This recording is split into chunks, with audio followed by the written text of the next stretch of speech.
tax deferred accounts, and also you have tax-free accounts. So how many people think taxes is one of the things that we should pay attention to now and also in the future? More than likely. So do y'all think tax is going to go up in the future or down in the future? It's going to go up. So if you're investing, you have to think about taxes. Very important. I think there was one other slide out. It did not cover. 1 second, real quick. Apologize for that. All right, let me just touch on this one real quick. It did not cover that one. All right, from current. All right, perfect. All right, let me touch on this one first before I go to that one. So before you invest, there's 4 things you should be thinking about before you invest. One is when it comes to maintaining purchasing power. So if you never heard of purchasing power, that means that right now in the month of June, last month in the month of May, there was a report that came out that says inflation is 8.6%. So if your money is in a savings account and it's earning less than 1%, that means that it's not earning enough to maintain its purchasing power, the ability to buy the same goods and service in the future. So you have to establish why you're investing. Is it to right now, I already got a retirement account. Do I want to invest for the purpose of my money being able to buy the same goods in the future? Second reason why you're thinking about investing, is it for the purpose of retirement in the future? So if the purpose is retirement, then we definitely going to touch on the type of account that I was about to talk about earlier.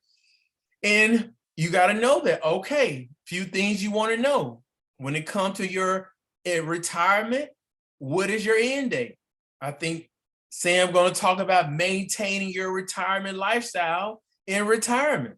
So when is that date? Okay, once you establish that date, how much money do you need to have saved? What type of rate of return do we need? We'll figure that out, but we have to establish the purpose. It could be you're investing for the purpose of reducing taxes. Let me give you an example. There are some people who earn a good living and they want to reduce their tax exposure. So they may open up a tax deferred account that would allow them to put money into a place where it will reduce their taxable liability in the current tax year, knowing that in the future, the income they're going to be withdrawing may be less. So, but they're trying to reduce their taxes or avoid taxes, paying taxes in the future. So is that the purpose you're investing for? Also, one of the things you want to know is how many years from now would you need to take money out of that account? Very important, because if you're investing and you're sitting down with somebody, they're going to ask you, what is your time horizon? How many years from now would you need the money? Is it 5 years from now? Is it 1 year from now? Because that depends on your allocation of your portfolio, meaning your investment, of how it should be set up. So you should want to know those things before you invest. So going back to type of account. So we're going to talk about taxable, tax deferred, tax-free accounts. So here I am, I'm investing. Let's say, for instance, I need my money in 1 year, let's say 5 years from now. Well, that means that we need to be more of investing in taxable account, because you need your money to be liquid. You don't want to be penalized if you go and touch your money prior to the age of 59 and a half, which is more for a retirement account, but you have to be putting your money there because the purpose is short term. Let's say, for instance, your company provides you a 401k, or because of you're in the military, more than likely you have something called a TSP, thrift savings plan.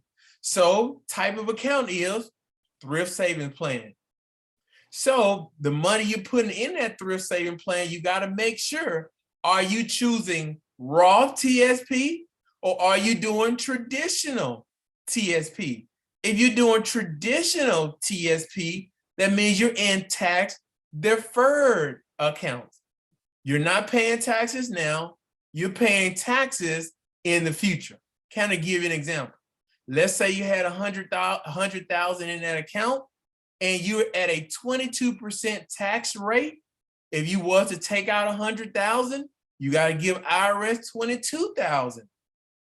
If you're in the Roth side of your TSP, you withdraw 100,000 out of it, you don't have to pay Uncle Sam any money from that. So you have to decide, am I trying to reduce taxes? That's tax deferred.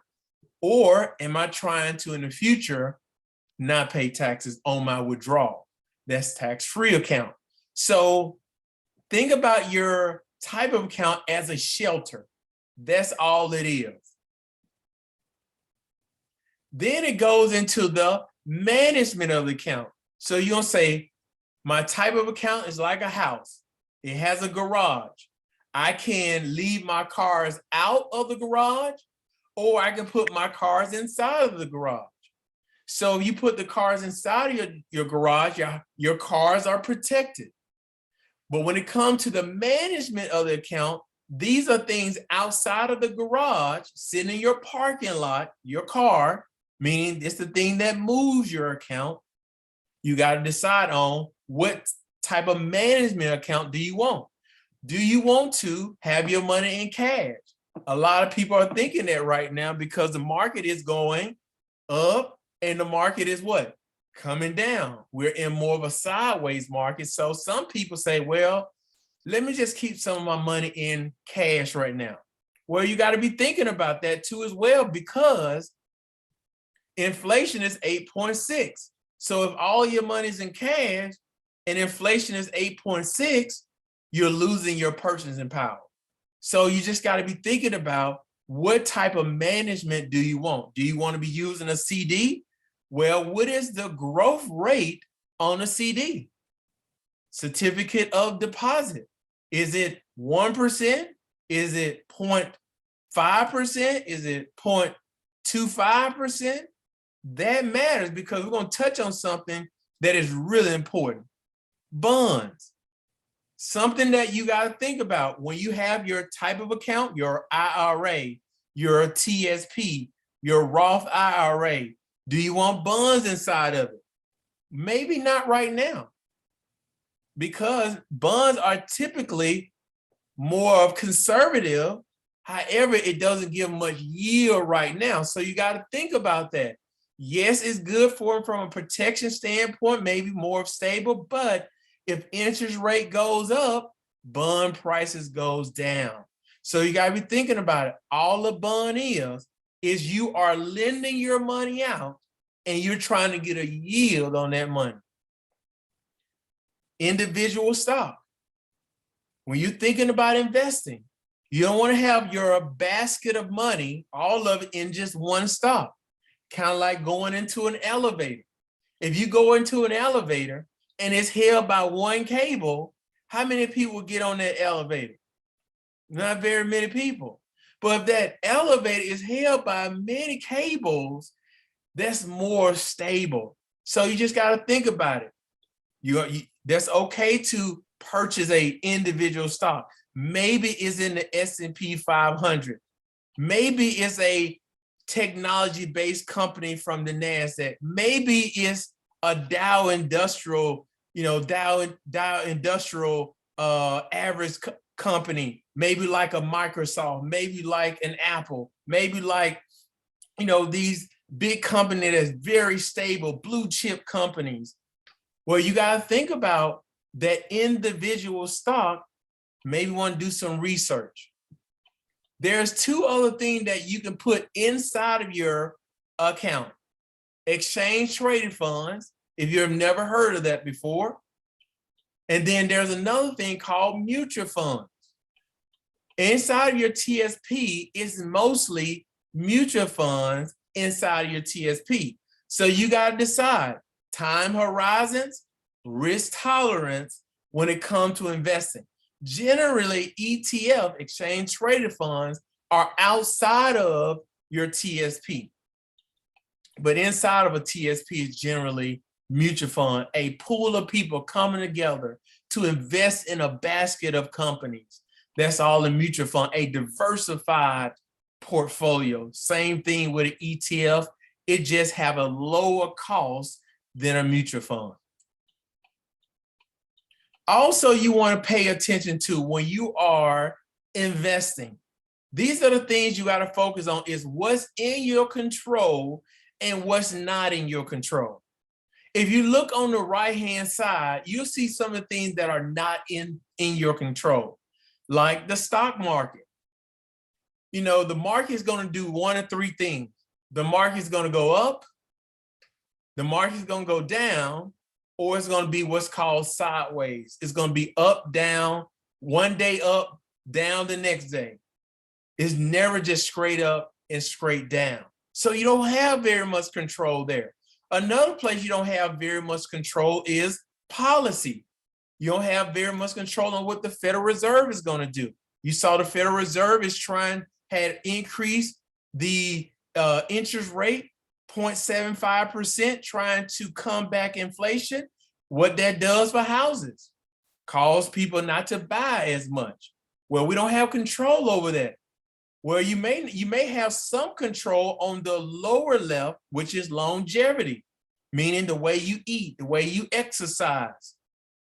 You may have some control over your employment, meaning that you do a great job working for somebody and you go in on time, you do work correctly, you do the right things. You still have some control, but not total control.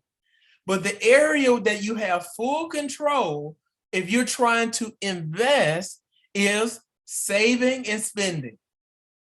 Ultimate control there. So that means that you're doing your budget, you're looking at paying yourself first, you're controlling on what you're spending because you're trying to get somewhere. You're trying to retire, you're trying to be financially independent. Another place you have total control is in something called asset allocation and location, meaning that you decide, do you want your money in a Roth IRA, individual retirement account? Do you want to leave it in thrift savings plan? You have control. Do you roll it over somewhere else? You have control there. You have to sit down with somebody and they help you to make the decision, should you or should you keep it there?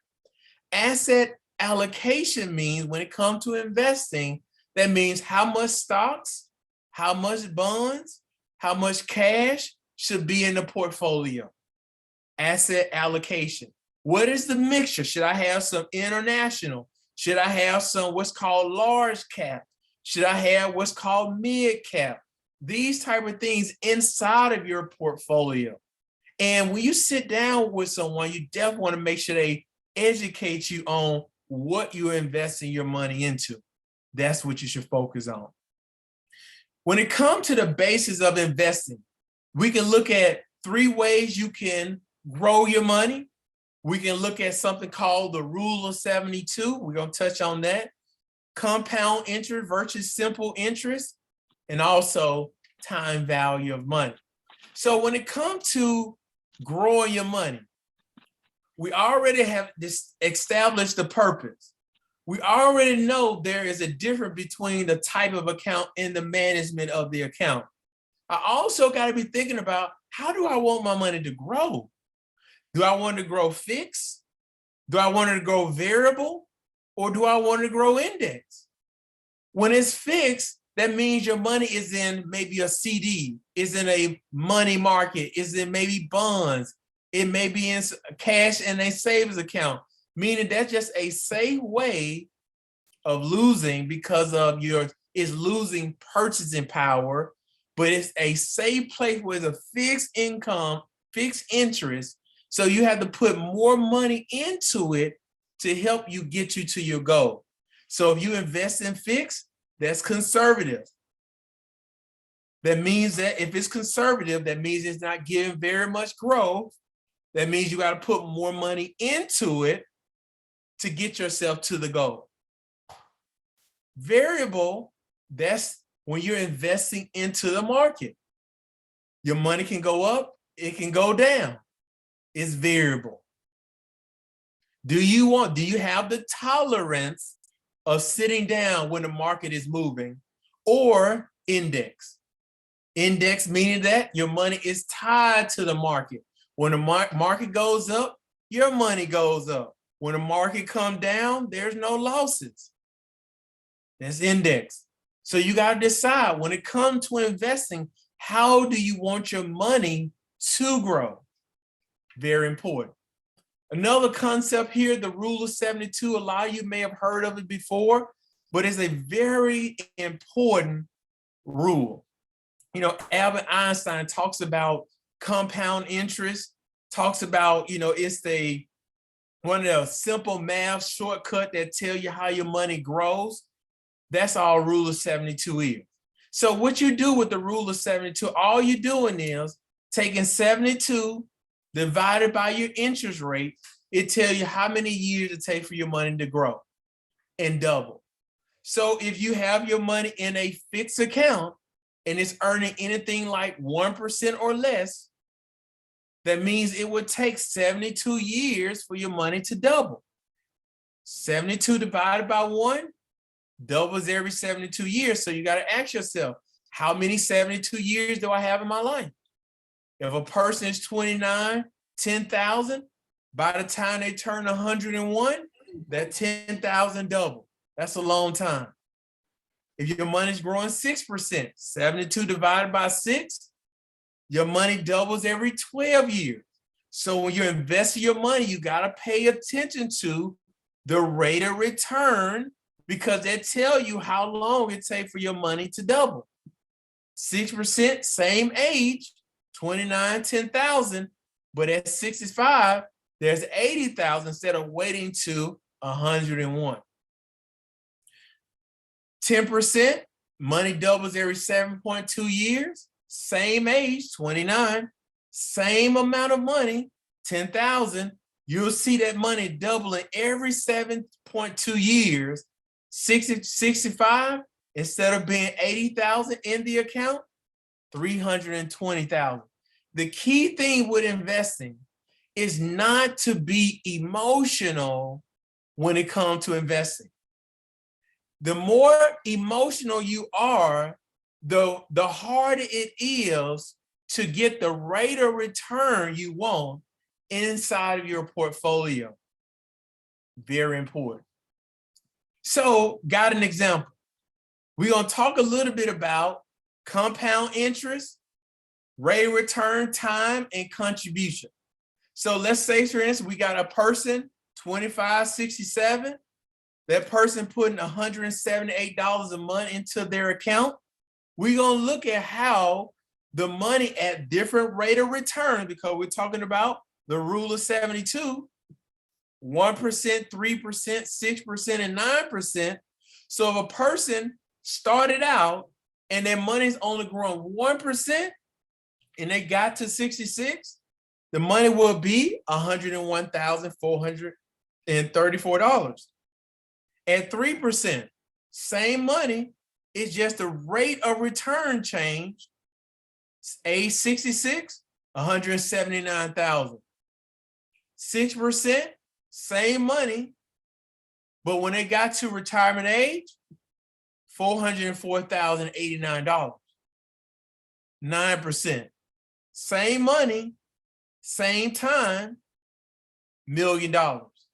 So it's really important that everybody should be talking about with young people or people in their 30s, people in their 15s and younger, getting people to start investing earlier, because the more time, the more your money grows.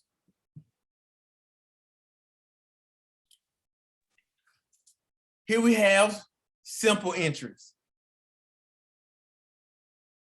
Simple interest is a little bit different than compound interest. Y'all saw how money compounded over time with the 9% rate of return or even a 6. With simple interest, your money only earns interest off the original balance. So if you're going to invest, make sure it's not simple interest because you're only going to earn interest off the original balance. So give an example. Person put inside $1,500 and I'm just using somebody young and that money grew 50 years. That money would have earned only $8,200 over time. But somebody who used compound interest, that means their money earned interest and their interest earned interest. And that same $1,500 grew to $132,777. Simple interest, you only earn interest off the original balance. Compound interest, you earn interest on interest. Really important. Another thing that you want to pay attention to, time is precious. You don't want to wait. The sooner you can start investing, I don't care what age you are, you want to start investing early.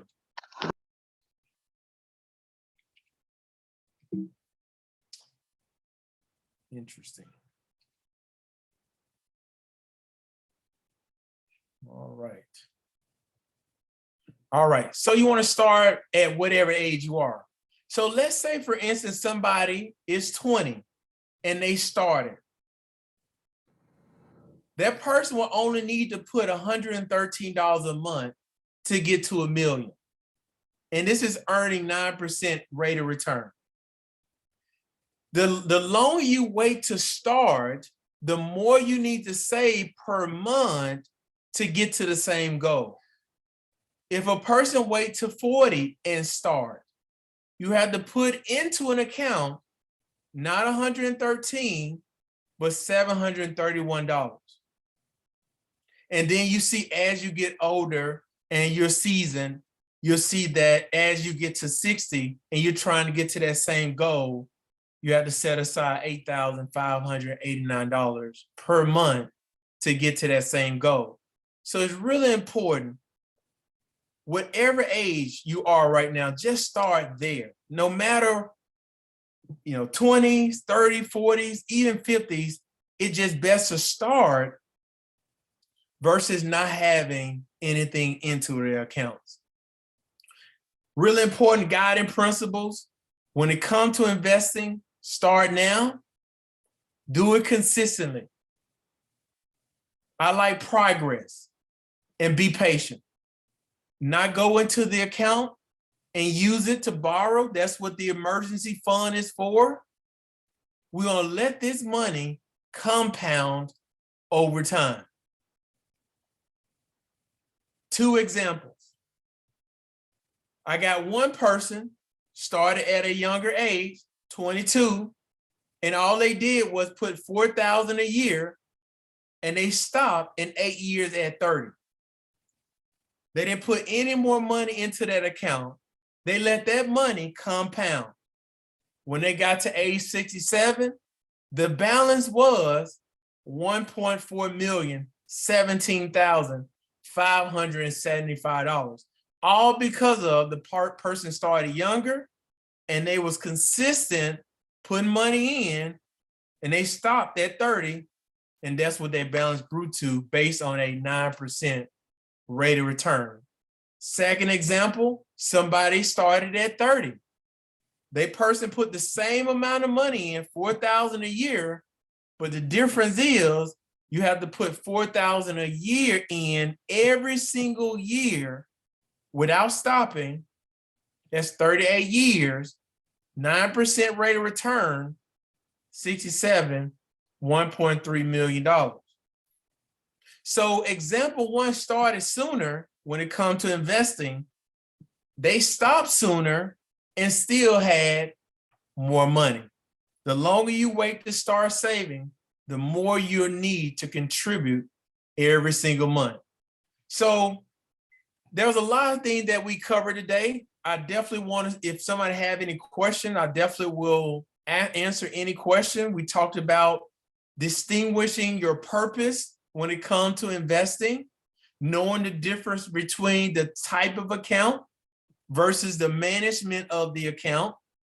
We talked about some of the basics of investing when it comes to when you're going to use the individual stock, when you're going to use the ETF or the mutual fund. You got to apply the rule of 72, knowing by looking at their rate of return, it tells you how much your money is growing, time value of money, compound interest, and simple interest. So please feel free if you want to connect. I would love to make sure that you have a book. I make sure everyone who connect with me, we have one of the best-selling books called How Money Works. And I want to make sure I mail it to you as well. Action items, just make sure that you find the best growth rate. Start now, do it regularly, be patient. Don't take money out of your retirement plan. Allow it to grow. Know your financial independence number. Last thing I want to leave you with, 1969, Apollo 11, they launched from Kennedy spaceship to space. One of the things that you'll find out with that particular mission, they was off course 97% of the time, and they still got to their destination. It's about course correction. It's all about what you do, review, change, and keep going, but start where you are. So I thank y'all so much for the opportunity to speak today. If y'all want to answer some questions or ask some questions, I'd love to do that, or we can save it for the end. But thank y'all so much. Thank you, Rico. I think I saw at least one question in there for you, and another question I'll generally categorize as for the audience, for the good of the audience. The question was, when you were early on in your presentation, someone asked the question, well, what if you're already retired? Good question. Absolutely. So I got to know what the purpose is. I have to know what's the time frame, how long you're trying to invest. That means, do you already have a TSP? Do you have a 401k? Do you have a Roth or traditional IRA? I don't know what type of accounts they already have first, and I have to see how that money is growing. The challenge is in retirement, 457, okay. So let's say, for instance, you're in retirement, you have that 457. The challenge is with the 457, well, let me ask you this. Are you earning any income, earn income at any type of business or any type of job?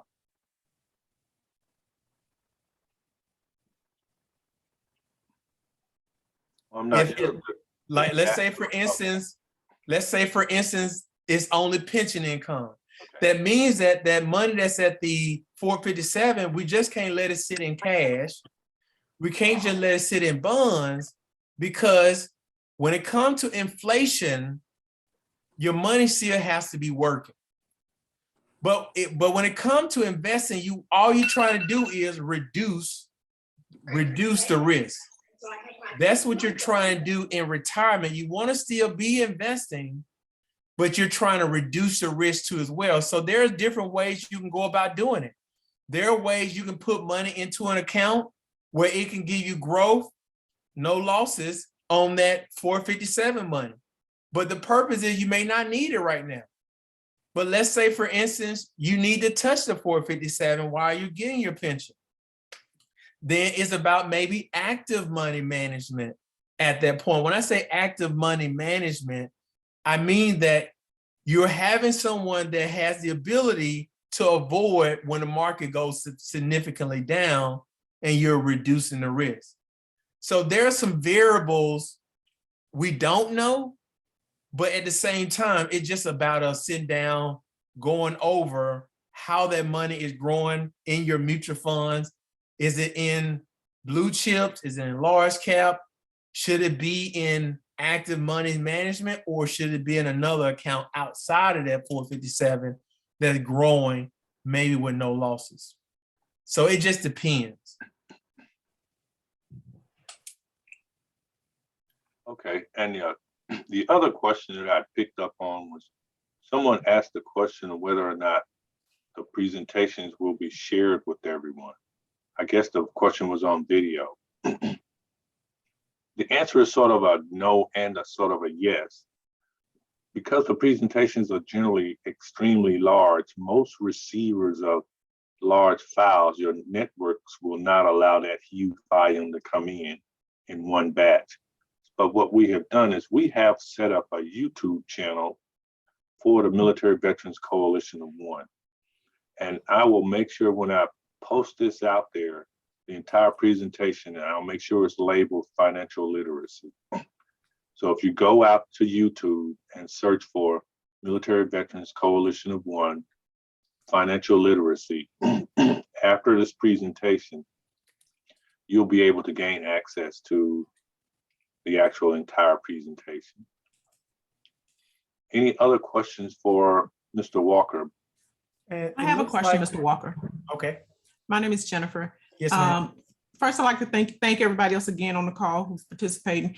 If they would like to receive a book, can they send me the address and I'll send you everybody's address that's on this call? Or either would it be best for them to text you in this chat box their address and you can send them the book?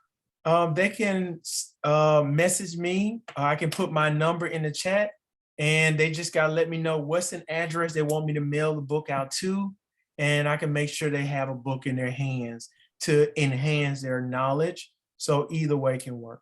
Okay, can you put your email address and your phone contact information in the chat box to everyone so they can have it directly?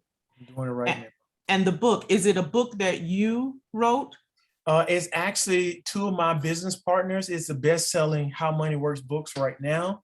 The name of the book is called How Money Works, Stop Being a Sucker. And the tagline is about not just putting your money in an account that's not growing. So want to educate you so you know where to put your money. The two authors are Tom Matthews, Steve Sebo. So I'll make sure that you have a link for that too as well, to research the book too as well. When you send the book, do you think you can get those copies signed?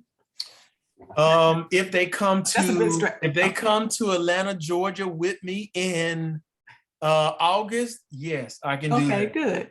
Okay, great. Thank you. And I do have another question. I know someone was asking, with the stock market the way it is right now, everything seemed to be falling to pieces. Do you recommend putting money into the stock market right now? Or do you recommend just holding on to it cash? Or do you recommend just keeping it in the bank and getting nothing? It really depends on the person. It's really hard to give advice in a general sense. With individuals' situation being different. But as a rule of thumb, it depends on how much time they have before they need to use the money. If they have time, and we're talking about 10 years or more, that's like a slam dunk yes, because everything is on discount right now. But when it comes to people less than 10 years, then we just may need to be doing some more conversation on your risk tolerance and what are some of the other investment choices. And should we be in mutual funds, ETF, or should we apply active management, or should we put some protector measure accounts that will give growth with no losses? It just really depends on the person's situation. But if the money is there and they have time, everything is on discount right now. Okay, thank you.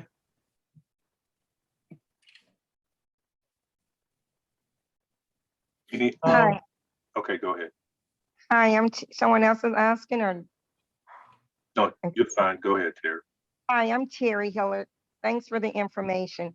I have some questions. One, do you offer consultation or are you in the Atlanta area? I'm not in the Atlanta area. I do have an office there with a couple of my partners there, but I'm based in Jacksonville, Florida. And I'm virtual, so I can do business in all states. Okay, So I do. So So I'm a you- fiduciary, fully licensed. so you can do a consult virtual.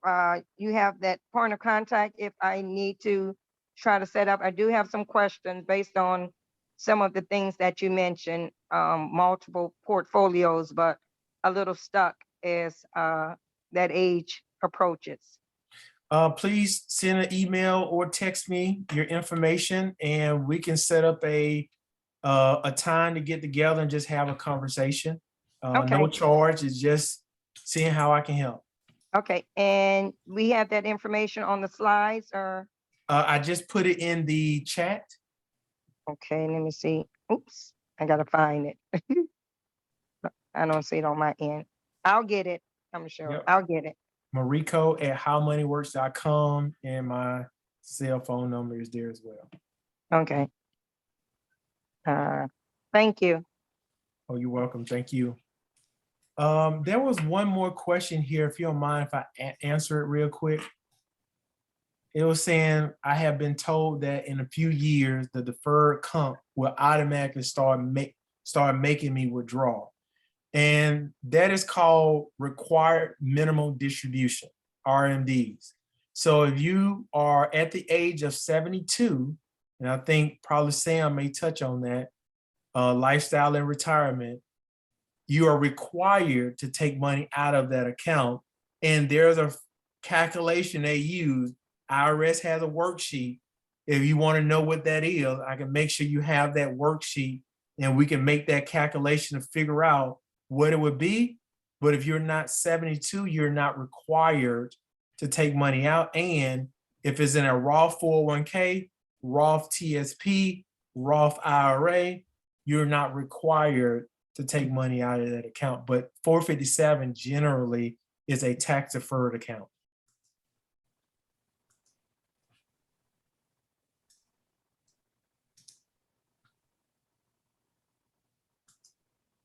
Okay, Thank you for answering that question. You're welcome. I guess we'll kind of keep moving. If there are other questions, I would encourage you to post them in the chat. If it's just a general sense question, or if it's something directly from Mariko, if you know how to use the Zoom, you can actually chat directly to that other person or to Mariko. But if something for the good of the entire body, post it in there for everyone to see. And then maybe whoever the briefer or presenter is at that time can address that either at the end of the presentation or if it's something that's really important mid-presentation that you may want to touch on as well. So what I would like to do at this point, while we switch gears, I think my boss has given me the permission to post a little public advertising as we go. So I'm gonna quickly stick on the slide just how you can reach out to us here with regards to who we are. And if you have any questions on how to reach us in the future, don't hesitate to reach out to us. And we can support you as we best can or direct you to the right people. For some reason, my share is not giving me what I want to share. So at this point, I guess I'll just, there we go.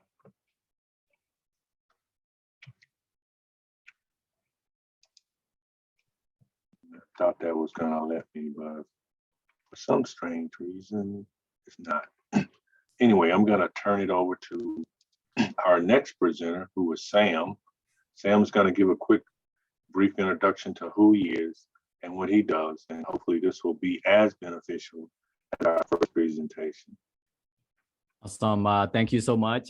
Thank you for having me on here, and also to Keisha for inviting me to be on here. And it sounds like it's going to be a Zoom about money, right? Because the main focus is right now, you hear a lot of talk about inflation, you hear about stock and about all those things going on. So, you know, we want to bring people attention, and you know, I see Marco, and we pretty much on the same mission to help family and to make sure that family wealth are being protected. Again, my name is Samson. I am out of the office in Duluth, Georgia. We have an office here in Duluth, Georgia. I am a licensed professional, and like Marco said, we do business all over across US and Canada. I just want to go ahead and share my presentation here. It's more about financial literacy. This is something that I was not taught in school. I learned through, you know, got in trouble, right? Got in trouble with debt and all those different things. So I learned through the hard way. So we want to bring this awareness to people that financial literacy is a very important foundation for us to really, you know, get a hold of, right? Especially young, old, well, it doesn't matter where you stand in life. So again, we talk about building a new industry. You know, like Marco mentioned, the book. We also have a similar book called Saving Your Future. It's really putting language where you and I can understand. You know, at first, when they talk about, you know, finance, most of the time I try to avoid before this time. But now, you know, it's simple. Once you want to make it understand, it make it easier for you to really pick it up and read it. Again, we'll show you how to get a copy later on, right? No, so I just want to bring some excerpt from this book. We are talking about, you know, again, this book covers both US and Canada. So we just want to focus mainly in the US. Now, if you look at the stat here, we're talking about 79% of Americans feel financial stress, right? How many of us know that our people around us, right? More than half live paycheck to paycheck. And then we talk about 62% of Americans carry credit card debt. 37% have already maxed out their credit card, right? And then we talk about 27% don't pay their bills on time, right? So it's a really big challenge out there. You know, we always see that, you know, we live in an abundant country, the wealthiest country in the world. Do you guys agree with me? Right? I know most of us are veterans and say thank you for your service, right? So it's ironic that we live in one of the wealthiest countries in the world, but we always have money problem. Why is that? Why is that, right? So we can work hard all our life, but retire poor. We do so much to raise our kid just to see them finish college with a lot of debt.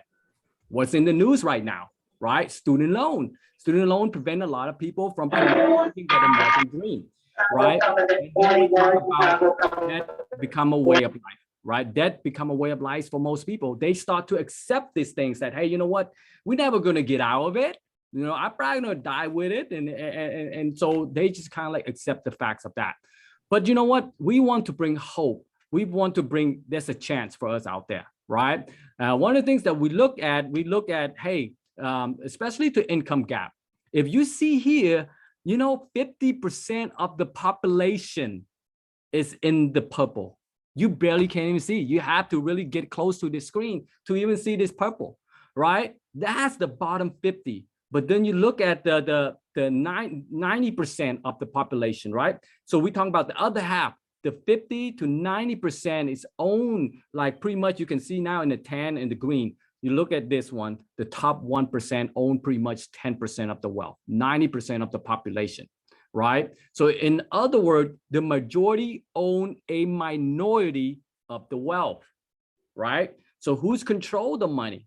Basically, a minority group of people who's control the big pocket, right? So now let's talk about the rich can, you know, the rich continue to grow rich and the poor become even poorer, right? So now let's talk about the stat in the US, like how many millionaires out there? So if you look at the United States, there's over 21 million number of millionaires. That's compared to the global share, it's about 39%, right? 39.1 to be exact. But if you look at the population of the United States, that's about 8.8%. Is there hope, right? Because I always thought that millionaires, It's the people who live in the fancy house and all the stuff. But many of them are not celebrity, right? Many of them are not fancy and receive inheritance or a trust fund baby, right?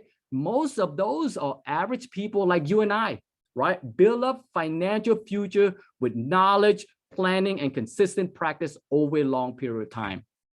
So, and that's give hope to a lot of people. What do the rich know that the poor do not know?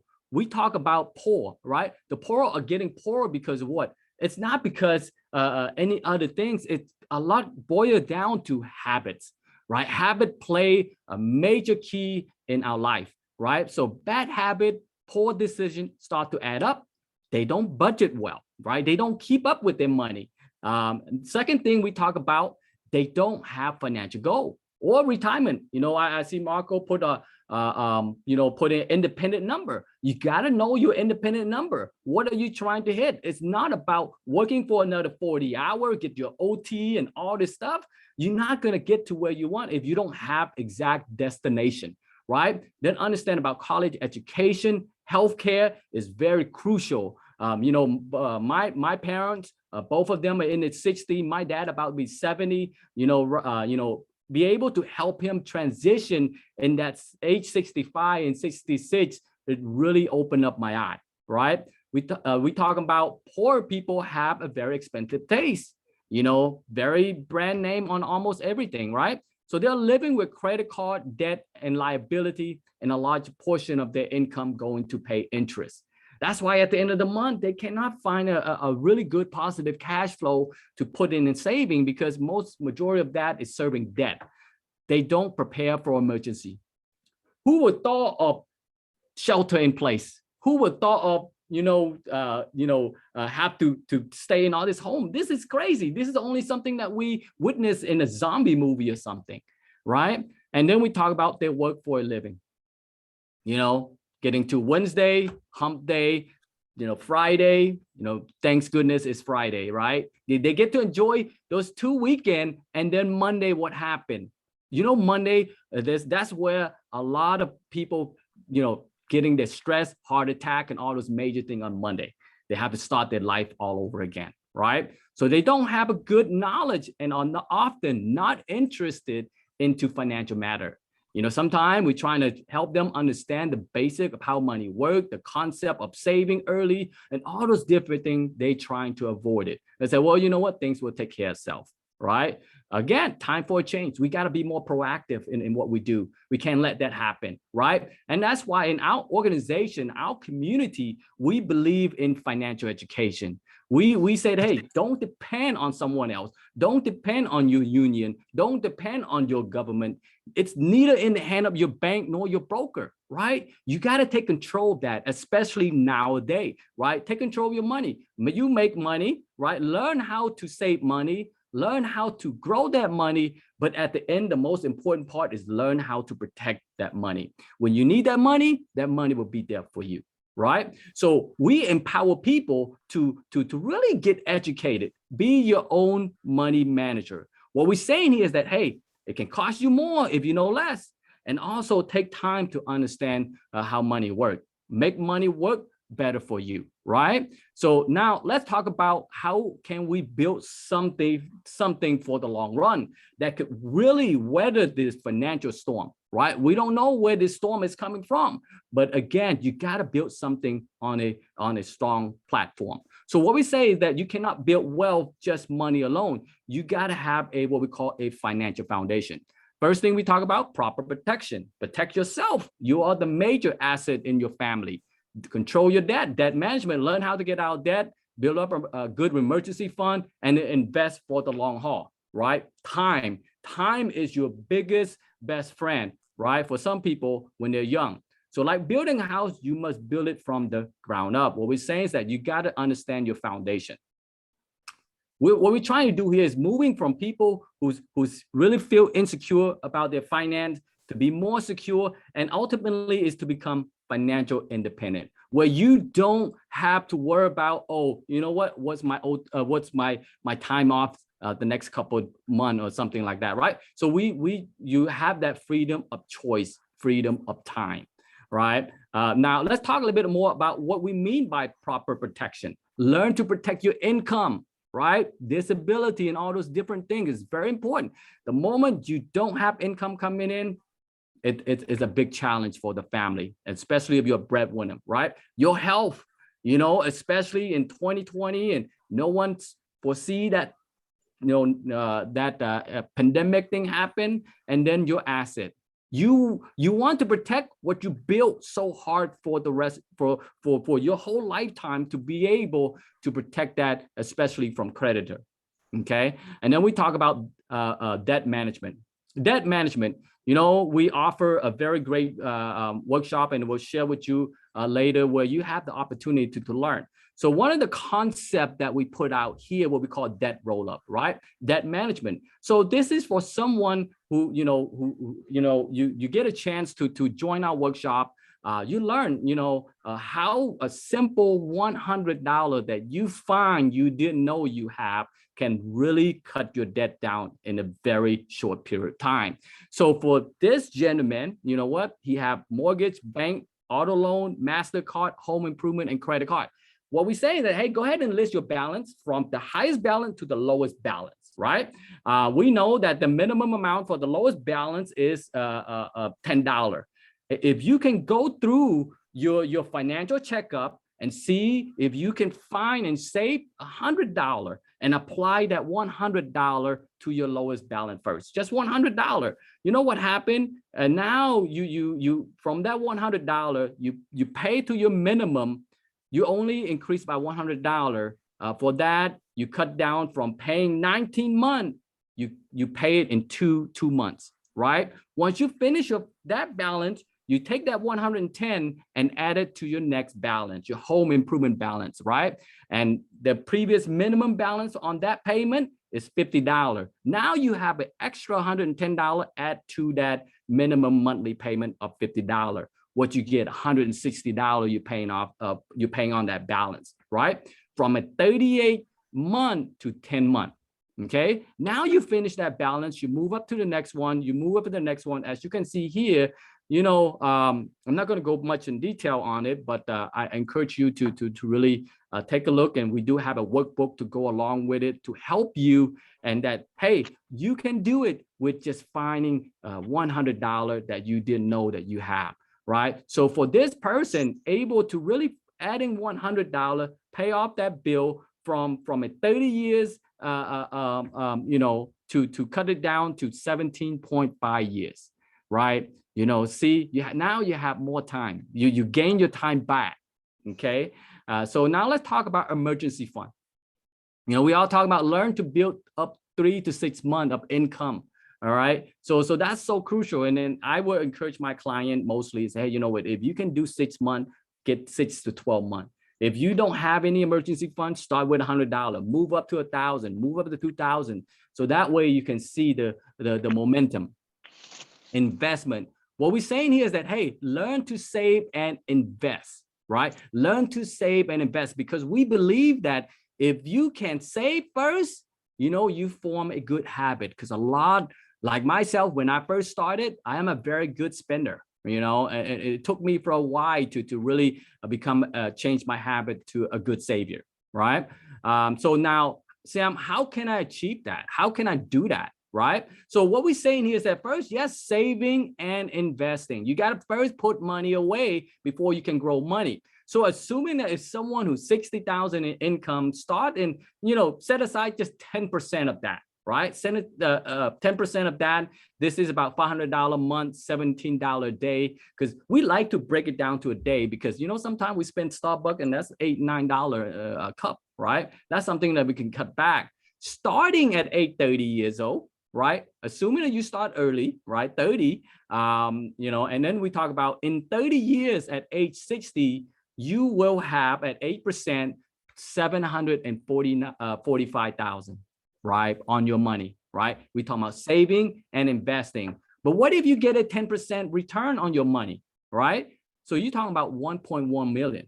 At age 60, now you become a millionaire. This is what we're talking about, being consistent with your money.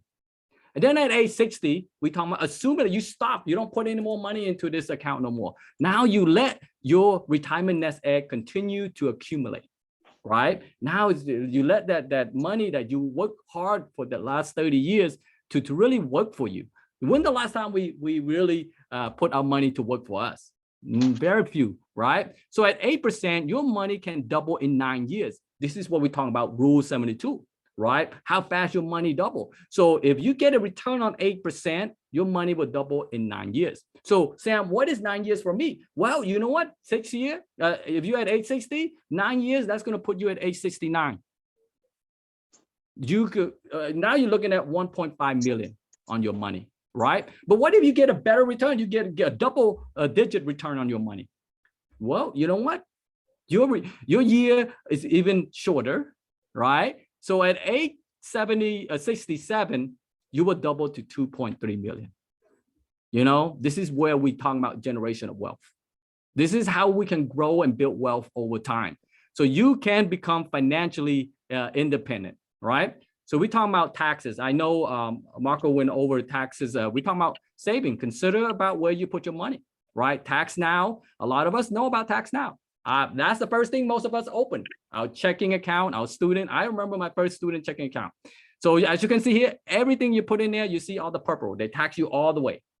Then as we get into a job, they might offer us a 401k, 403b, all this different kind of saving plan, right? Or annuity. Those are tax deferred. The money that go into this account, you haven't paid tax yet, right? But what happened? You see that purple, that big purple chart? Right? This is where you're going to start they start to tax more when you start to take out the money. And then we also talk about tax advantage, like life insurance and HSA. That means you pay your tax up front, but you know what? You're able to enjoy the growth and then the withdrawal tax-free, right? So just understand that concept.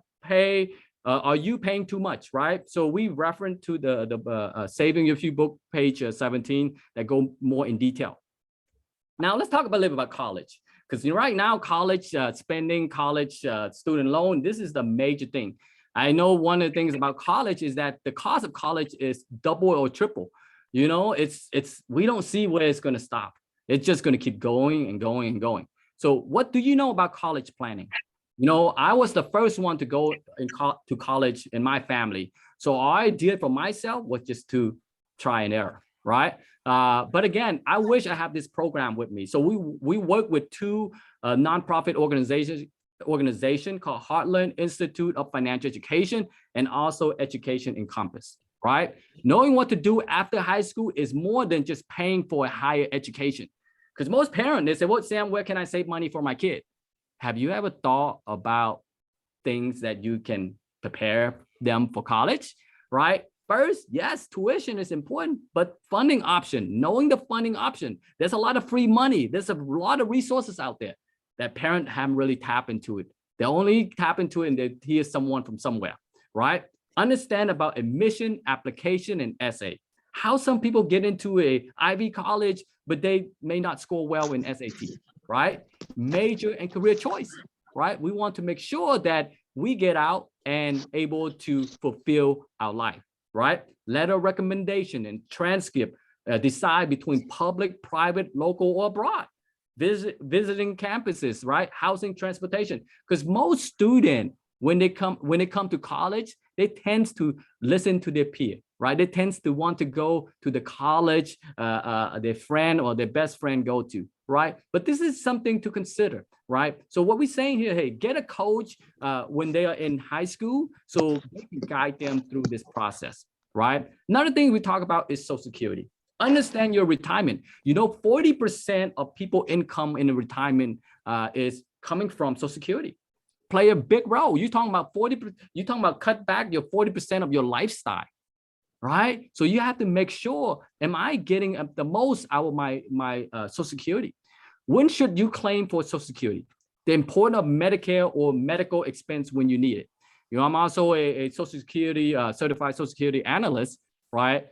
So we focus more and say, hey, you know what? When's the right time? What do you know what you have right now? Did you even start to create your account? Because they don't send you the paper in anymore. right? So you have to know, don't get too close until you realize, well, you know what? I don't have enough credit in there. Know in advance, right? Important of Medicare or medical expense when you need it, and also taxes on your retirement. So again, this is just some feedback from our community. We're talking about financial education is the best thing I could share to someone. It's for the future. This is from Jesus. And then we talk about I became a member of WSB because I love the idea of becoming financially educated, right? Helping others, especially my family, do the same. And that's what we do. We try to address understanding first, right? I'm very thankful for the WSB community. Daily, they stretch my vision, give me hope to do and be better. Most importantly, help me overcome challenges, right? This is by Lottie. You know, he said that, well, you know what? I attended the workshop, changing my mindset and attitude towards money. With help from WSB, we create a personal strategy and found out I was way behind in my retirement goal and grossly underprotected. The education and support truly changed my life and saved my family.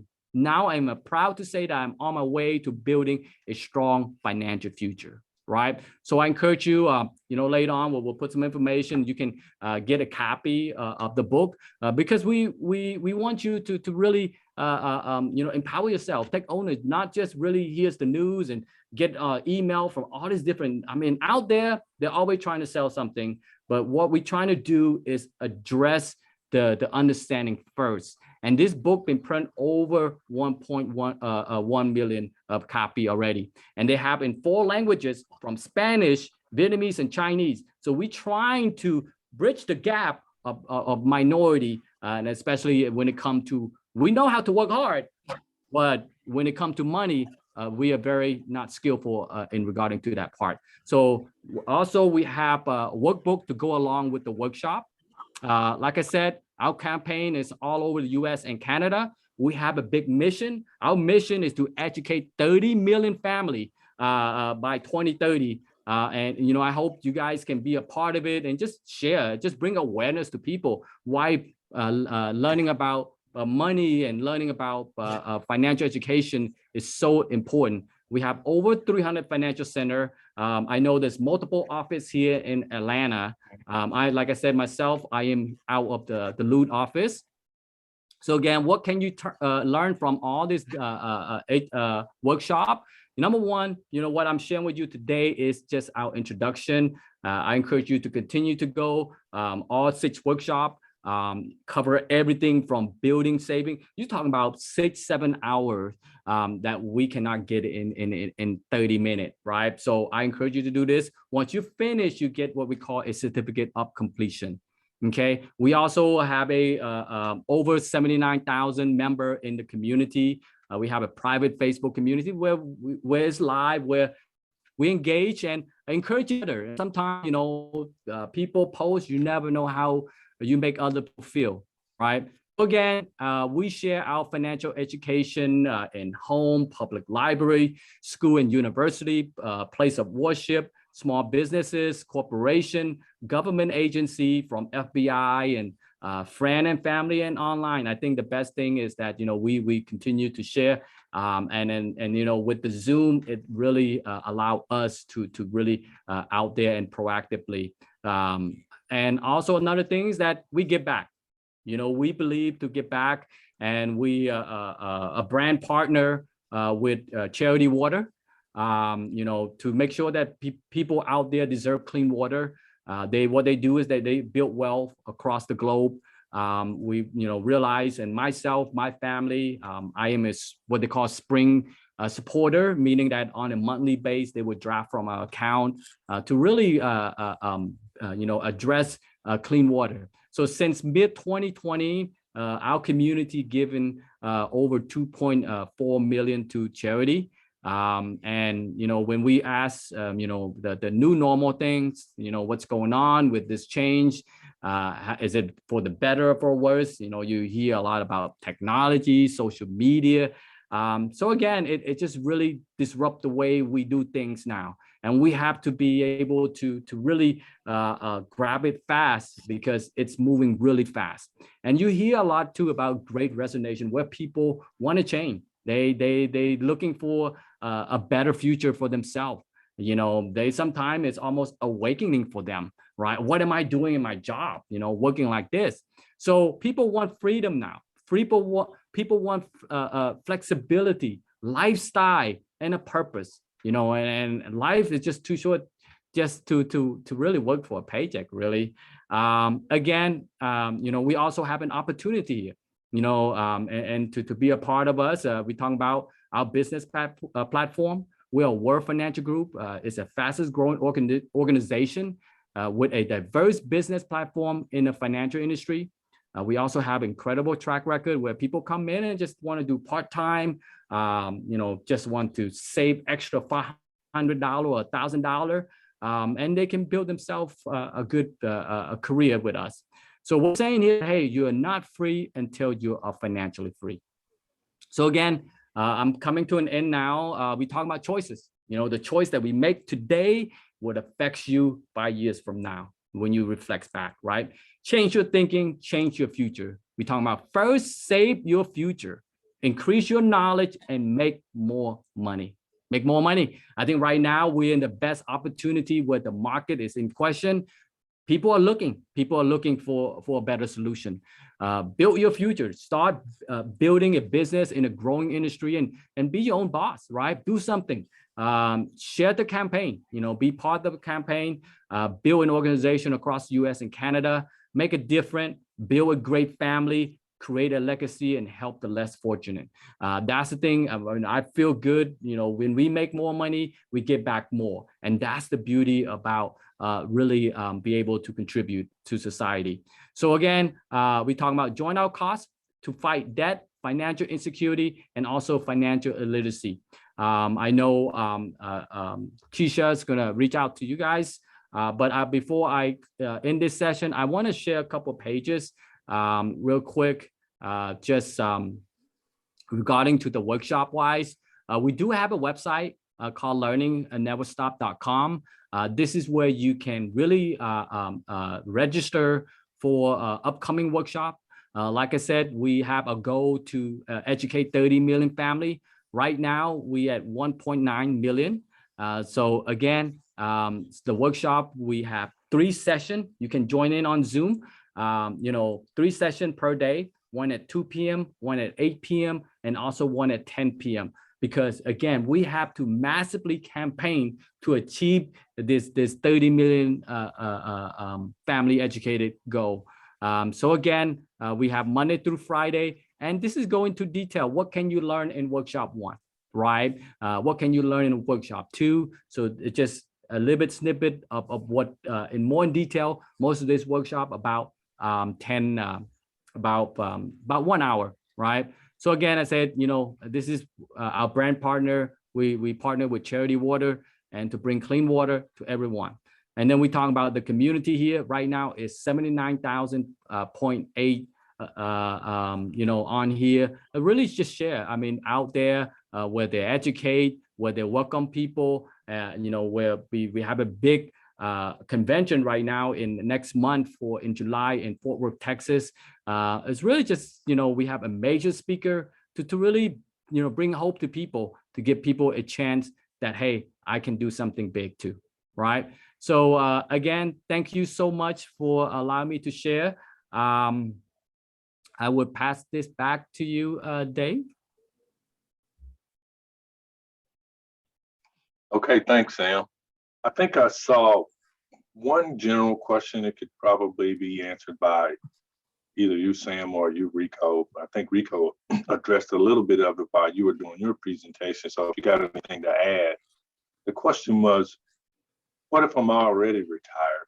And what do you recommend I do with my money?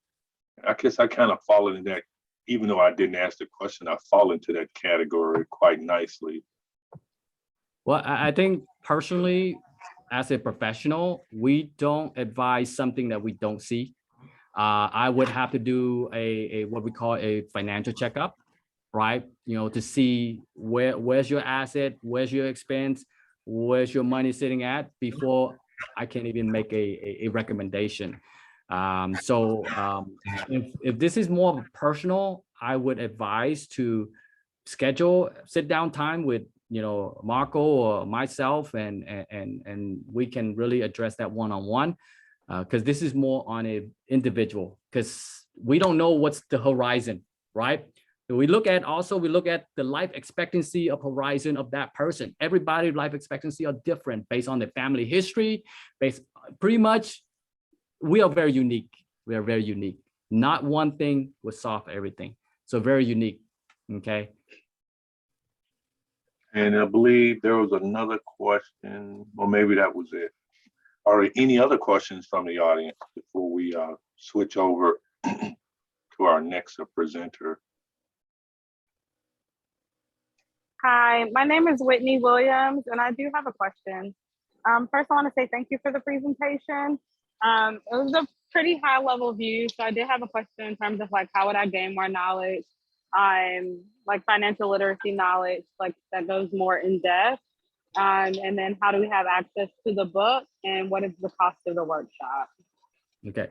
Well, I just put the a website link in the chat room, and if you do have information to Keisha is also a point of contact here. I'm here to really represent her. It's the workshop, no cost, because we're on a mission. We're on a mission to educate family. There's no cost. We empower you now. If after you view and you say, hey, you know what, Sam, I need a financial checkup. I need to know how can I put my financial house in order. What we do as a financial professional, we are licensed, and that means we're able to address based on your solution to whatever program that best suits you. So, but the most important part is empower yourself, right? Make a understanding decision for you, and also help the people around you to also start to become aware of money, about how money work and how we spend money and how we grow money. So we just want to bring awareness and say, hey, you know what? Don't ignore about money, right? This is a very crucial part of our life.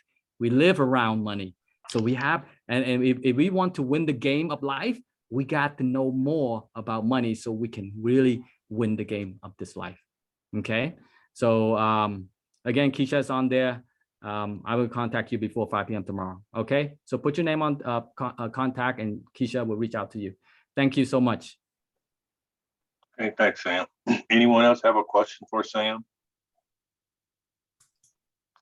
I just wanted to throw up this particular slide, just sort of that paid advertisement I was trying to get to earlier. I would encourage you all to follow us. You can do it in a number of different ways. You can follow us on the web at coalitionof1.org, or on Facebook at MVCO Coalition of One, on Twitter, as well as on Instagram. And I would encourage you, if you have something that you saw or heard today and you're somehow missed what they were giving you as far as their points of contact, you can share that with myself or Jennifer, or you can just send a basic email to info@coalitionof1.org, and we can address that issue or question. Also, if there's something that you think in your mind would be a great idea for the military veteran community or the population as a whole for us to bring to you in one of our virtual town hall meetings, we're always open for ideas, especially when we know it helps the general population, and particularly when it helps the military population. So at this time, what I'm going to do is stop sharing, and I'm going to turn it over to our last and final presenter, who is from Kaiser Permanente.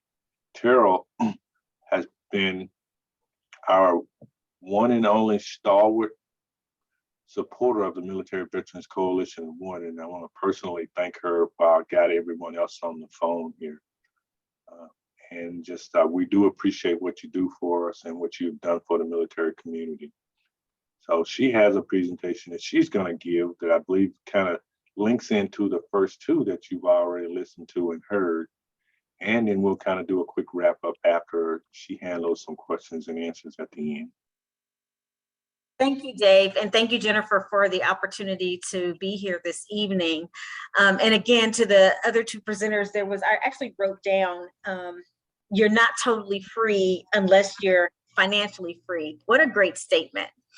And what I thought about is, as I go into the presentation that I'm going to make, is if you're not healthy and you're not taking care of yourself and you can afford health care, it actually contributes to really a lot of financial issues with individuals. And so making healthy choices is important, but also making sure that you understand everything that is available to you when it comes to the cost of health care. And so I'm going to go through just, I'll share my presentation, but I want to just give some context about what's going to happen in the next 15 minutes. I'll share with you a little bit about Kaiser Permanente, what we're doing. And the reason it's important to understand it is as I get into the end to talk about what we're doing in military communities, but also talk about what's happening with Kaiser Permanente around health equity and the cost of care, and how making choices about your care is very important, and then talk about some of the resources that we have available to you, and then I'll take questions. And I think it's important to be a bit informal. And so as I'm making the presentations, if you have questions or you need clarity on a few things, please let me know. I do have a few videos to show. Sometimes the videos are a little bit more entertaining than I am. And so I am actually going to present those. And so if you can't hear the sound, then certainly let me know. So let me start by sharing my screen. And I always have to remember to turn on the computer sound. Okay, there we go. Okay. So again, my name is Terrell McFarland. I am the Deputy Director of Military Health Programs for Kaiser Permanente. I'm also a military spouse.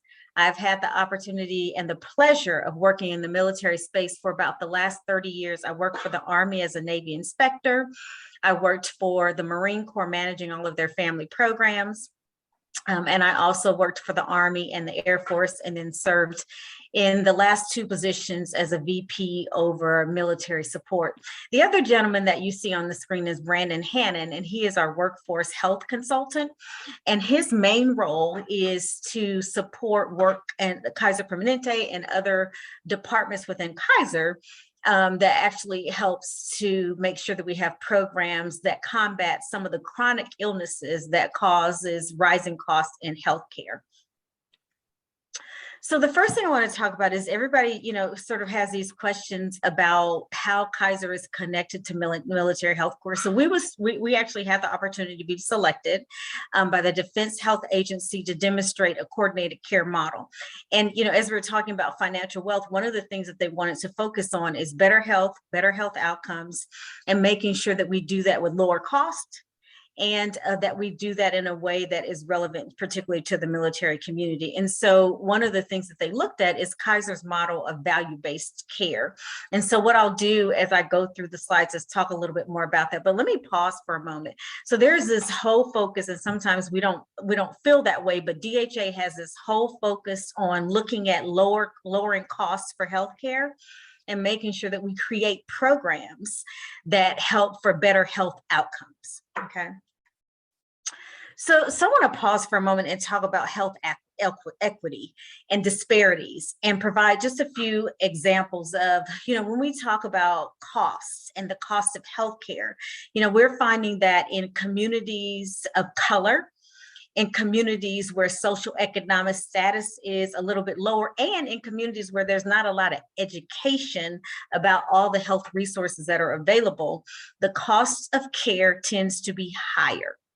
And so when we talk about health equity, that means that everybody should have a chance to be as healthy as possible, that there are things outside of our control that are such as discrimination, where you don't have lack of resources, where there are not healthcare facilities that are accessible in communities where it's needed. And so Kaiser Permanente is taking a real big focus, not only in Atlanta, but across the nation, in making sure that we look at areas around where there are elevated health costs. So here's what we're finding, is that Annual colorectal cancer screening at age 45 finds that rates of colorectal cancer screening after 50, it's recommended.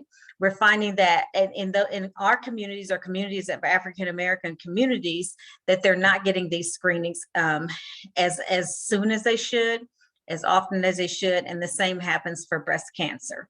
And so hypertension is devastating our communities, Black communities, particularly around Blacks, and diabetes occurs 3 times more often among BMI Native Hawaiians and Pacific Islanders than normal BMI whites. And why this is important is because in those particular communities, what we're finding is, and I'll talk a little bit about it later, is that those chronic illnesses increase cost of care, and access to care tends to be a little bit lower. Now, in our military community, so Kaiser Permanente currently serves about 3,000 military members.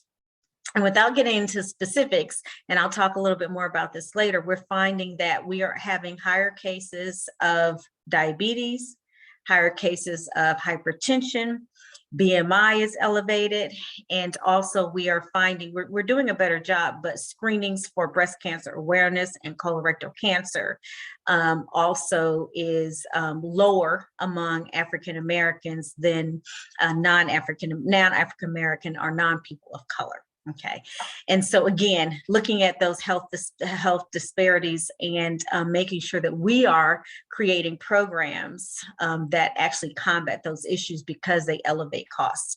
There's also a fact sheet that's here, and David, you have this so that you can share those fact sheets.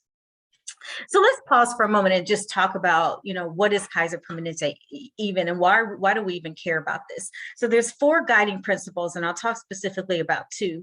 Kaiser Permanente is, really concerned about making sure that we create health equity and that we create opportunities for people to get integrated care at lower costs. And so we have what we talk about when we talk about an integrated model. Let me take it away from this large screen for a moment so that you can see this. But we're finding that if we put care in one place and you go to a visit and you pay a copay of $20, you can go do a copay, pay a copay of $20, and you can go to the pharmacy, you can see a specialist, you can get lab work, you can do all those things instead of coming at different times. And so I'm going to show a short video about what that means when we talk about integrated care.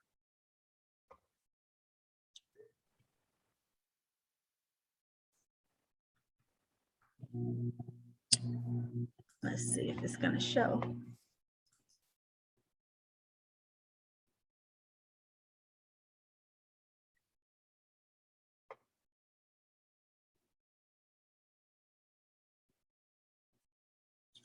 Gotta love technology. And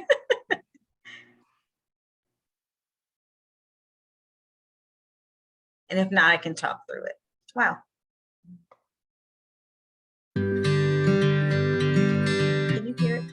When people talk about Kaiser Permanente, they often mention integrated health care. But what does that mean, and what can it do for you? We have it all together is one way to explain integrated care. We bring together doctors, nurses, pharmacists, and specialists with care and coverage, and weave it into one integrated system. And by doing so, we increase convenience, save our members time and money, and provide some of the best care around. Consider our integrated medical offices. In most of them, you can see your doctor, get an x-ray, have your blood drawn, and even pick up a prescription, all in one visit, all in one location. We make it easy, affordable, and convenient. With our industry-leading electronic health records, all of your complete, up-to-date medical history stays together and is accessible to you and every member of your care team. This increases your team's ability to collaborate and coordinate, and means your care will be more efficient and personalized to you. As the largest non-academic research organization in the U.S., Kaiser Permanente is constantly researching, learning, and incorporating the latest medical advances into how our physicians practice medicine. Our integrated system allows us to do this quickly and efficiently. This means your care team will always have the latest research at their fingertips and can provide you with the most effective care possible. Our integrated healthcare system allows us to offer a level of quality, coordination, and convenience that other providers just can't match. At Kaiser Permanente, we're committed to giving you affordable, high-quality care.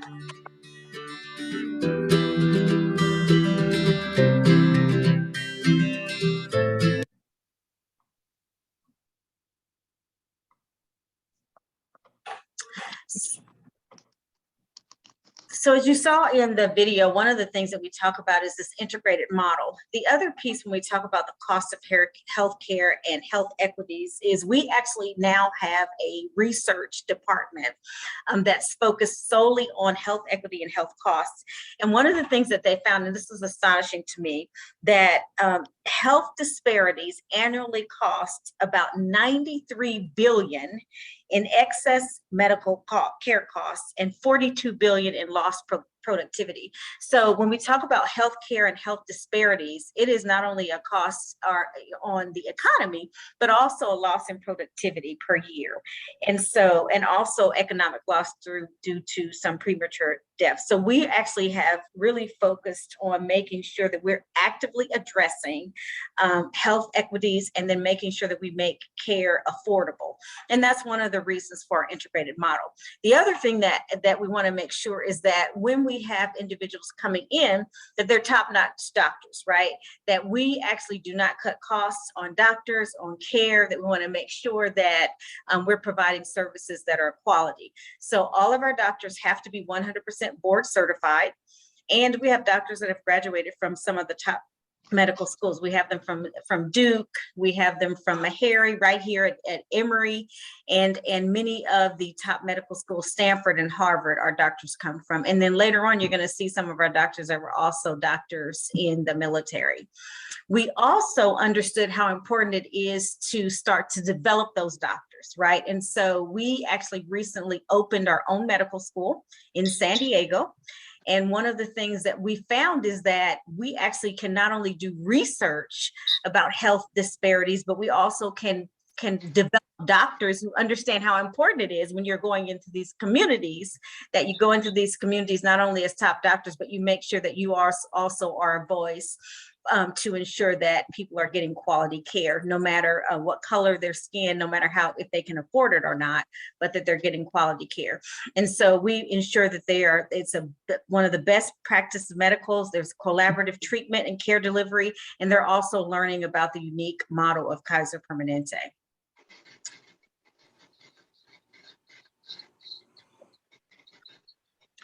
So one of the other things I talked about is I want to share another quick video. In this video, one of the things that's important is to understand how our physicians think about care, and you're going to hear them talk about health equity. The other thing is 3 of the doctors that are in the video are also doctors who served in the military.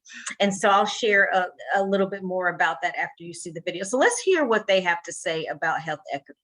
What our members can expect with our Kaiser Permanente physicians is when they are first introduced, they can expect a friendly interaction, one that is comprised of getting to know them, not only from a medical standpoint, but also from a personal standpoint. We call this PCP bonding.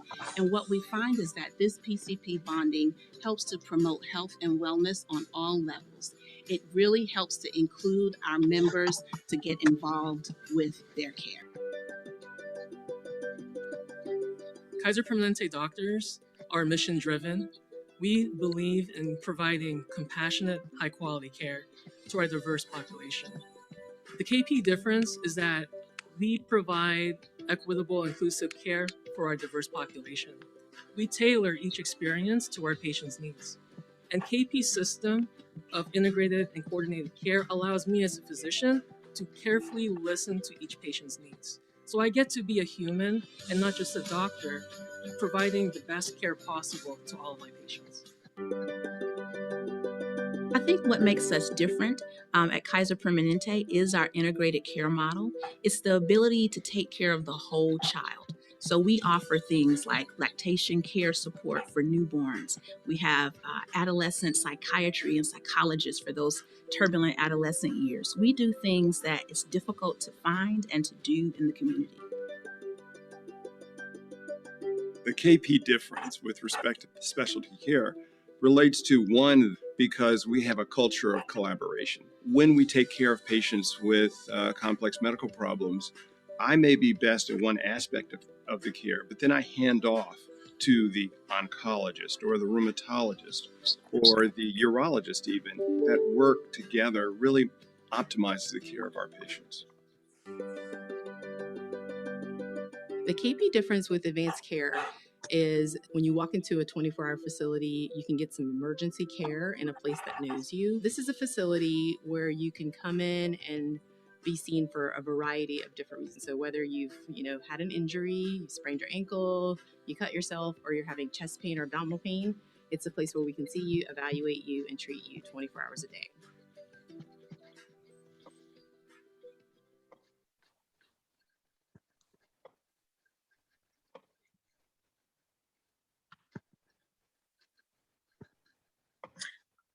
What our members can expect. Oops, sorry. So one of the things that we found is, as you heard from our doctor, and just to mention that Dr. Baker, Dr. Mason, and Dr. Hewling are also former military members and very passionate about our work in the military community. So, one of the other things, and they talked about this previously, one of the things that COVID taught us is access to care must be easy. It must be affordable, and it must be flexible. And so one of the things that Kaiser is committed to doing is providing opportunities for individuals to seek care without coming into the facility. So, we have a 24-hour chat online. If there is a mother who is concerned about a child at 2:00 in the morning and she needs to talk to a doctor, she can get online and chat online. She doesn't have to worry about getting in her car and going to the facility, but she can get online and chat online with the doctor. We have 24/7 care and advice by phone, where you can also do the same thing by picking up the phone. There are video visits, there are e-visits, and then also the opportunity where you can email your doctor and then go on kp.org to make appointments. And one of the things that we're learning, and it's not just Kaiser, it is across the nation, we're hoping that access to care is going to look very different. And costs for care has to also align with that. And so when you think about access for care, in communities where individuals have access to at least a phone, or they have access to at least a computer, then they also should be able to access doctors. And so again, Kaiser Permanente is one of the models. I think the VA is able to do this also, but this is the way that you'll see care across the board. And what we're looking at is, how do you equate that to cost and lower cost? And we're finding, just to give you some examples, that many of our members, and they don't pay a copay, will make a decision to virtually connect with a doctor if it's not an emergency, so that they can actually get care. We're located all across Atlanta. So this is just to tell you that we're in several facilities, making sure that we're in communities where individuals have access to us. And then this was going to be a virtual tour. I'm going to skip over the virtual tour, but basically they've talked about it earlier, really actually the opportunity where you can see those facilities. David has access to this. I invite you to visit one of our facilities. You don't have to make an appointment, go into the facility to see the facility, ask them at the front what they're doing to support military health care. And this is what I want to talk about. So when we talk about costs of care, if you are a Military Prime member, your Military Selects, or your TRICARE for Life, it is very important to go online, and hopefully many of you are doing this, and do the comparison tool, right? And so on that comparison tool, and I have the link that I'll share in the chat box, you can actually see how to compare cost plans, and it's on tricare.mil, but we also have it on our website, so that you can actually get information about what it actually costs you to care. Now, the one thing, if you're not TRICARE for Life, and I've heard this over and over again, and I'd like to ask those, how many of you who are on TRICARE Prime and TRICARE Select would say that you don't pay anything for healthcare? You don't pay an annual fee. I'll look in and you can just raise your hands. How many of you who are on TRICARE Prime or TRICARE Select would say that you don't pay for healthcare? Okay, good. There are no raised hands. I can't tell you how many times. Say that I've again, run- Terrell. I didn't catch it. I said, how many of you who are TRICARE Prime or TRICARE Select who say you don't pay an annual fee for healthcare? Oh, So Levita, when I'm at meetings, and I tell people about waiving the annual fee with Kaiser Permanente, I have people often say, I don't pay anything. And I invite them to go back and look. If you are TRICARE Prime, you do pay an annual fee. And Right. so, Prime, but not TRICARE for life. right, no, TRICARE Prime and TRICARE Select. I didn't mention not TRICARE for life, but if you are these are even TRICARE Prime individuals have said that they don't pay anything. And that's just because it's coming out annually, but you do pay something if you're TRICARE Prime. So the point of it is, you have to understand what you're paying for healthcare. And so I invite everybody to go to tricare.mil and look at what you're paying. If you are other than TRICARE for life, if you are on any of those other plans, please understand what you're paying in your copays and what you're paying for healthcare costs. Yeah, because TRICARE Prime charged me when I did have them. Yes, because there is an annual fee, but some people don't know that there's an annual fee. Okay. So a few things I want to talk about, as we go on. So Kaiser Permanente is not only committed to making sure that we're creating healthcare that is affordable, accessible, and that you have access to it, and that we make it transparent, that the cost that you pay is transparent, but we're also committed to making sure that we're making you financially able to do that. And we actually have several programs where we are committed to hiring veterans. And so again, I want to make sure that you understand that. We actually have a talent network where if you're a veteran looking for a career, you can just go to our military, Kaiser Permanente military, tap into it. And there are positions that are available specifically for the military community. We also have a military skills translator. So you can actually go to this website, put in what your military job was, and it will translate to you what those positions are that are available at Kaiser Permanente. So not only being able to cover the cost of healthcare, but as the two gentlemen talked about earlier, creating the opportunity so that you can financially take care of yourself as you are also doing your own businesses. So a few things. Now, when we talk about health costs, healthcare costs starts with taking care of the self, right?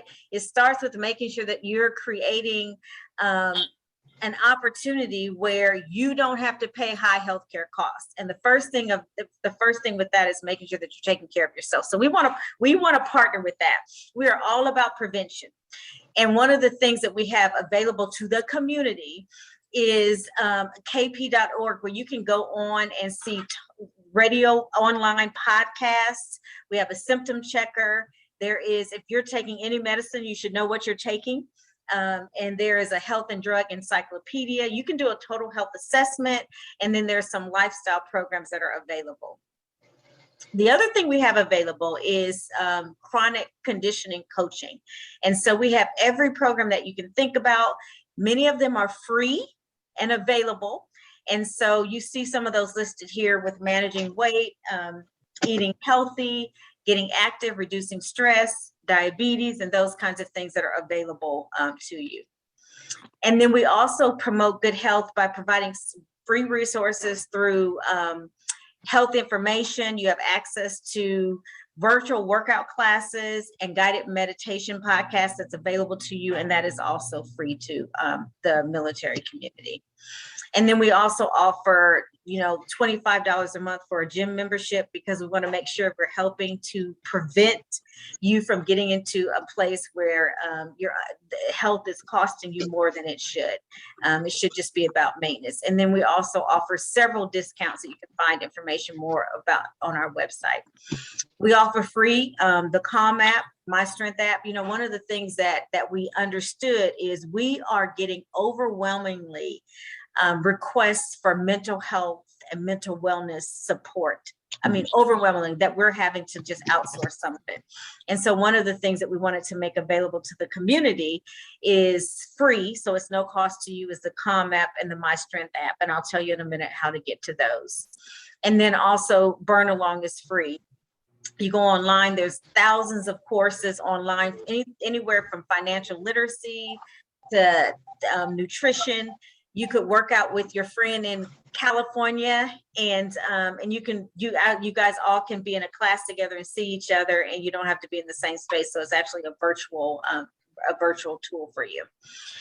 And then one of the things that's important to us is making sure that we're partnering with the military community. So we understand when we're talking about health equity, cost of care, quality care, that Kaiser can't do that alone, that we have to understand what's happening in the military community. And so we are committed to doing that. We're working with these organizations, Military Veterans Coalition of One.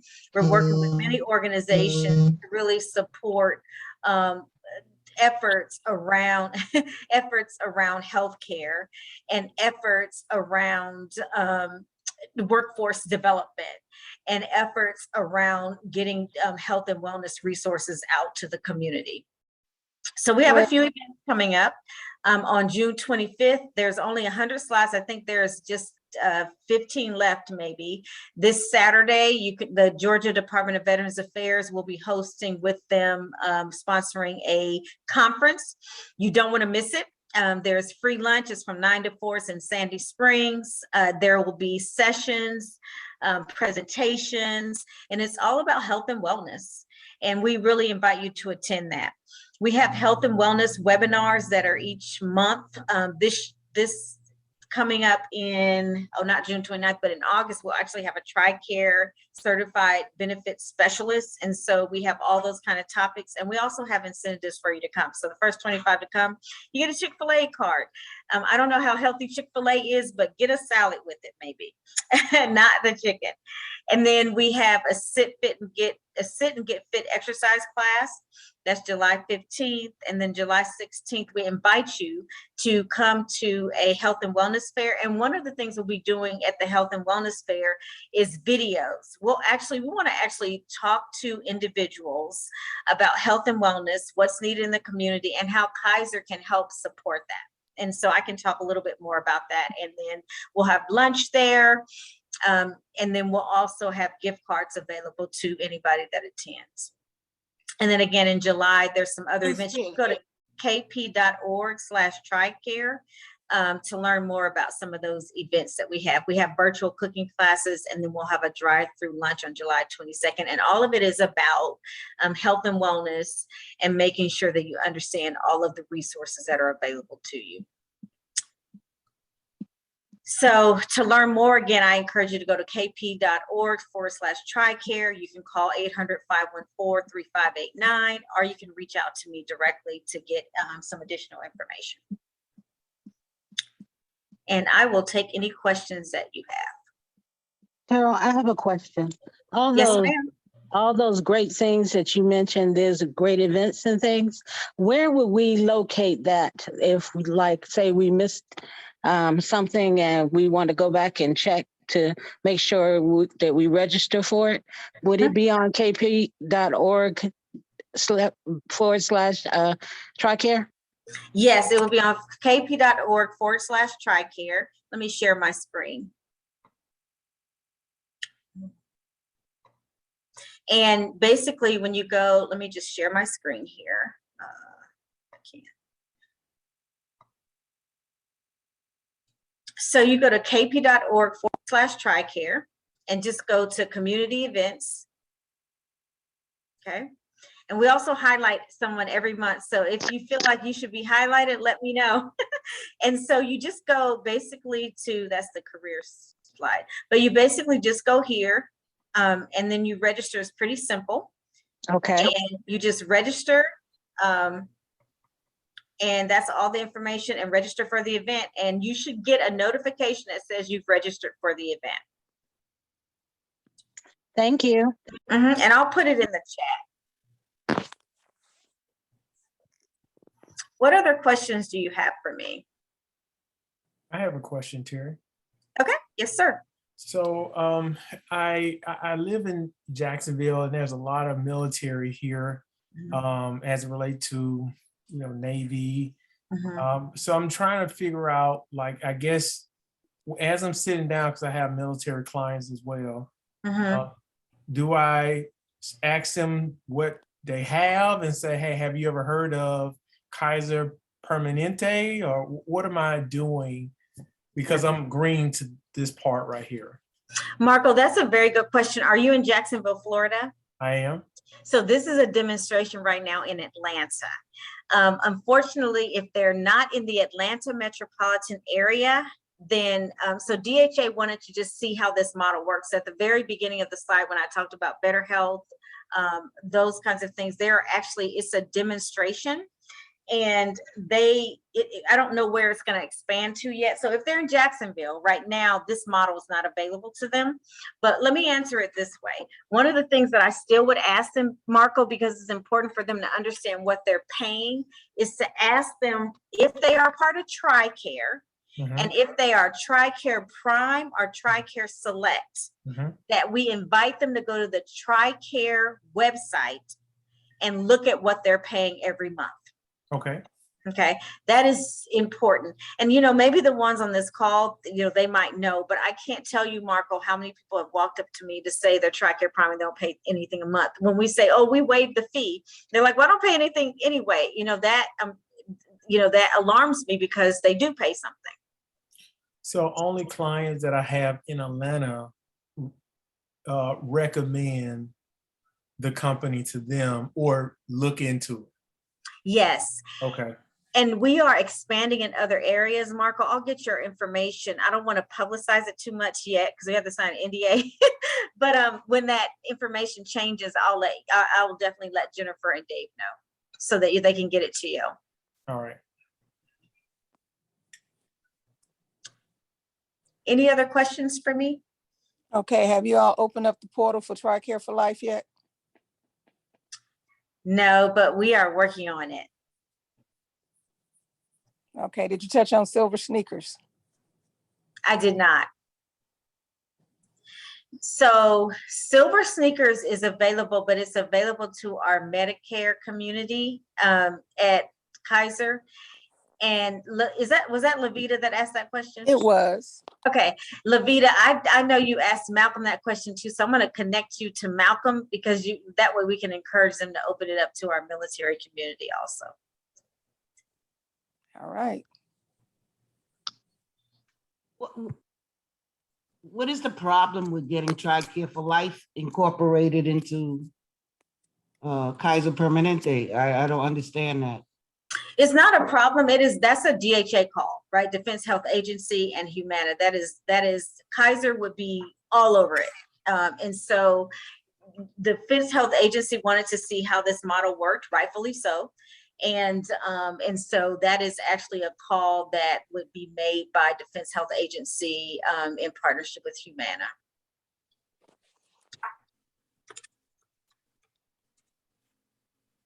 Does that answer your question, Ms. Swanson? Yes, ma'am. And my other question is, I worked in the health field and I was financing there, so I got to see a lot of contracts. A lot of, when they say affordable, when it's going to people of color, it usually means they give them all the antiquated equipment, the less than quality based medication and stuff like that. And then they say it's affordable. And I just don't want to see that happening again. Yeah, you know, Ms. Swanson, that's one of the things when we talked about sort of our research that we're doing in health disparities in communities of color, any community. So that is not the Kaiser model, right? Our model is to make sure that when you come into our facility that you're getting top-notch care and you're getting not, and it's not even about necessarily the equipment, but even doctors who listen to you and doctors who understand that as a patient, it's a partnership. And so that's one of our guiding principles, that our physicians understand that this is a partnership journey, that you know more about what's happening to you. They might know the science of it, but you know the conditions and the symptoms that you're experiencing. And so one of the guiding principles that we have is that it's a partnership and that you listen to your patient. And again, with any facility, you know, we want to make sure that all of our doctors are doing what they're supposed to do. But I always tell individuals that you have to advocate for your care and let individuals and physicians know that you know more. If I say my leg is hurting, my leg is hurting, right? And so that, and I need you to find out what's happening. So it's important to also, you know, one of the flip sides of this, and that's a whole nother presentation, is this notion of making sure that we teach people how to advocate for care and how to advocate for quality care. Oh, okay, thank you. Mm-hmm. I have a weirdly presented question, and I guess it may be something for an offline discussion, but say, for example, I use Eagles Landing in my TRICARE system, and they generally don't have specialists. But then they will send me out to someone, and most of the time here, since I've been in Stockbridge, it's generally somebody in the Piedmont system. Has TRICARE given KP given any thoughts to getting their professionals in that referral line? Say, for example, if I hear and understand all of the great things that you just presented, and I say, I need to go see a foot doctor. And I know Kaiser Permanente has a great foot doctor, but when we go through that referral list in Eagles Landing, KP doctors just don't show up. Right. I mean, that's just a question. Yeah. Are that's you a fee in that referral line. That would make us a fee for service model, and that's against our philosophy, right? We are not a fee for service model. Most people don't know Kaiser Permanente is a nonprofit organization. And so one of the things that the way that we can look at that differently is we do have great doctors, but unfortunately we are not a fee for service model. My foot hurts. I don't care how you do it. I'm saying I just want to get to the best doctors, the best doctors in the world. Did you understand my point? I do. I understand it 100%. We would have to figure out a way. Understand how you untangle the fee for service. If you got great doctors and they're trained in some of the best schools, the military community should have access to those doctors. Right. No, you make a great point. We would really have to, we've been approached, you know, and so I won't say we haven't been approached to become kind of in the system as a fee for service model. And we have adamantly said that that is kind of against our philosophy. However, we are looking at how can we do that in a way that we continue and keep our mission, our model, our nonprofit, and that we do it in a way that it doesn't become a fee for service model. And we haven't figured that out yet. There are people working on it. Yeah. Does anyone else have any questions of Ms. McFarland or Mr. Walker? Is Sam still out there? No, Sam had to leave. But I did want to say this. I have switched over to Kaiser, and I can honestly say from Eagles Landing, and I can honestly say that I'm very, very happy. I have not that Eagles Landing was bad. They are good too, but you know, I think I have kind of stepped up a little bit. I think Kaiser has taken me to a totally different level in healthcare. Okay, great. Now let me put my Military Veterans Coalition of One hat on. I've already thanked the three presenters. I'd like to thank them again. Keisha, you can relay to Sam for us our appreciation for taking the time to provide this as a no-cost presentation to the military veteran community. And I would also like to really thank the participants. And I know I blasted this thing out to probably 600, 700 people. And we yielded what I would consider a great turnout because most people are now finally getting back to work, finally getting outside, and it's summertime. Well, maybe in a couple of hours, I think we'll officially be in the summer.